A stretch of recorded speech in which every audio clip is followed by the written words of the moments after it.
Hola amigos y amigas, hoy por primera vez voy a hablar en castellano en estas charlas con Manuel, ya que vamos a hablar de Argentina y Uruguay. Ya sabéis que hasta ahora hemos hablado de las experiencias de mi padre en Lugo y en Galicia en los últimos 45 años. Hoy por primera vez vamos a viajar a esas primeras experiencias de vida en Argentina, Uruguay y el sur de Brasil. Concretamente, hoy nos va a contar su experiencia nada menos que en un naufragio en el Río de la Plata en los años 60, un naufragio en el que murieron más de 50 personas. Bueno, en principio, para comenzar a hablar de un naufragio, debo decir de que este acontecimiento tan profundo para cualquier persona, sin embargo, no pertenece a la página curricular de su vida. Es asombroso que se considere a una persona sin este tipo de acontecimientos, cuando pueden traumatizar o pueden modificar todo el resto de su existencia. Son momentos trágicos. Bueno, comencemos. El naufragio se produjo entre el 10 de julio de 1963 y la madrugada de julio de 1963, del 11 de julio. Bien, en esa época, quiero enmarcarlo todo esto, estábamos viviendo la aparición de los Beatles en su segundo álbum. Recién se hacían populares en Europa, pero no en el mundo, y Nikita Khrushchev inauguraba su teléfono rojo con John F. Kennedy por el conflicto de Cuba.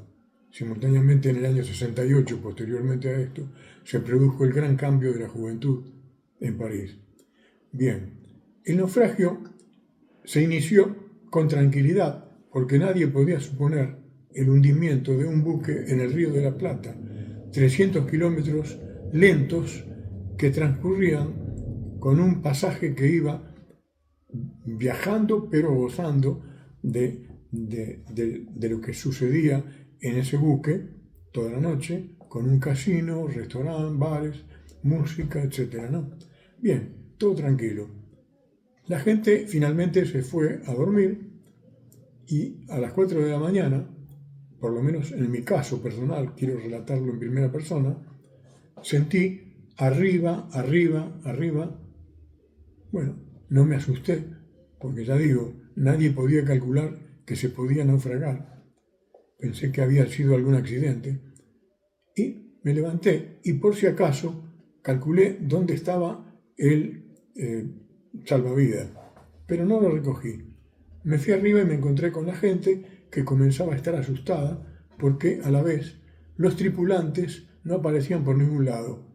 Algo que después se mintió, porque se dijo que los tripulantes estuvieron, que los tripulantes ayudaron, y nada de eso sucedió.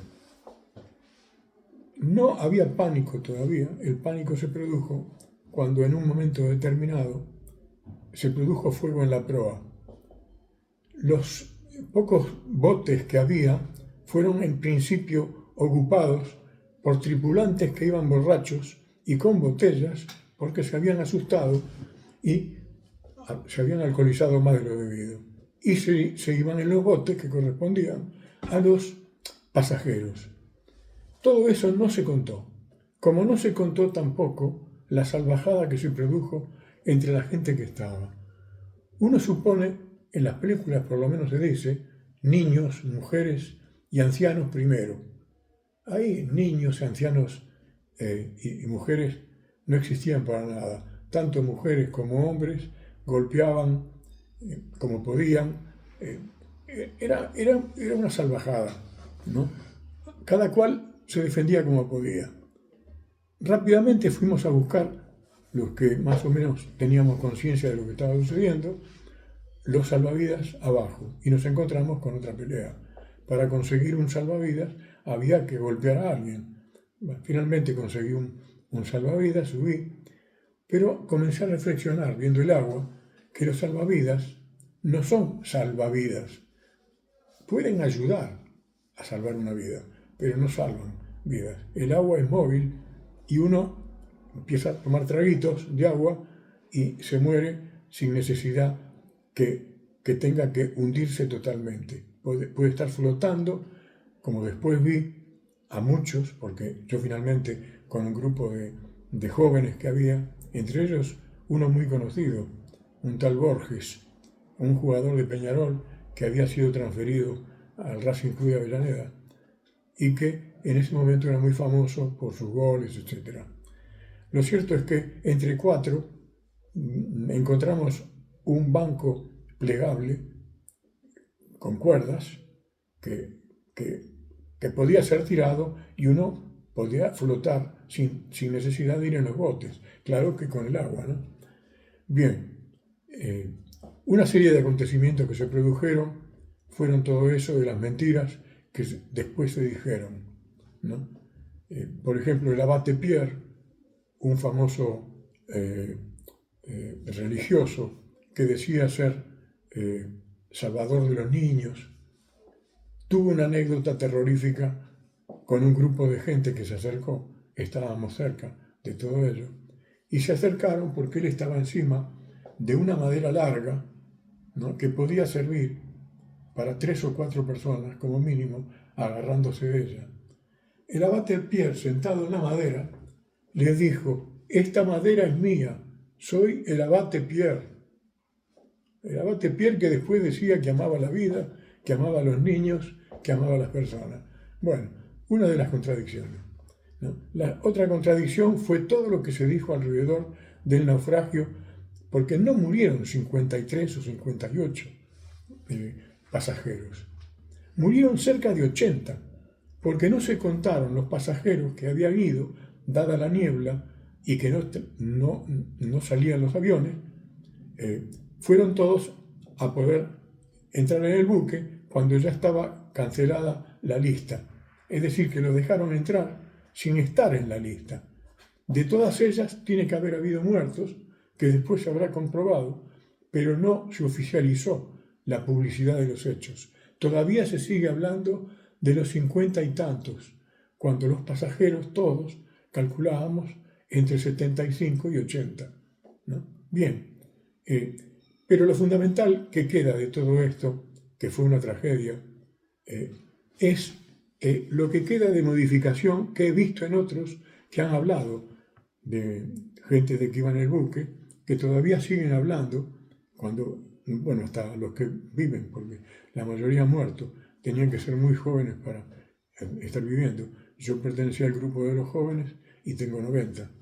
Bueno, las modificaciones que se producen porque uno, primero, desconfía de la conducta de la gente que proclama su bondad, de la gente que proclama sus condiciones. Claro que hay un dicho que dice: aquellos que dime lo que dices y te diré lo que no eres, ¿no? Bien, pero la gente se olvida y ahí se recuerda porque se verifica el drama. Era una cosa en serio, era la vida y la muerte. Es decir, que ahí no se mentía. El resto puede ser hipocresía, pero ahí la mentira no vale. Yo, por ejemplo, me contuve porque no entré en la guerra debido a que me consideraba que había visto ese banco como los otros y teníamos cierto grado de seguridad. No necesitábamos entrar en la pelea y sí poder ayudar si podíamos en algo mínimo, ¿no? Por ejemplo, a una señora que estaba en estado de estupefacción, ¿no? Había quedado en el punto máximo de lo que puede ser el miedo, ¿no? Es decir, estaba dura, estaba mirando el agua y no se atrevía cuando la estaban llamando desde abajo porque había un lugar para ella, ¿no?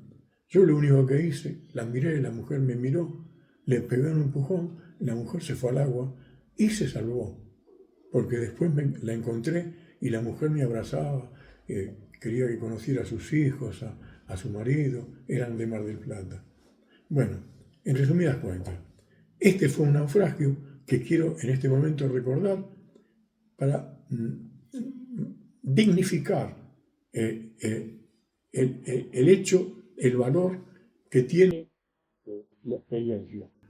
Porque prácticamente nadie lo dice como tal y sin embargo su vida ha cambiado en pequeño o en mucho, ¿no? Espero que estos comentarios sirvan para algo. Gracias.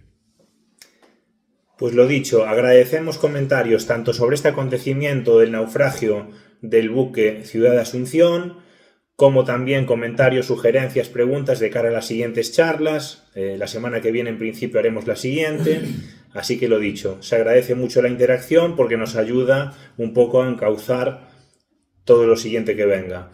Muchas gracias y hasta la próxima.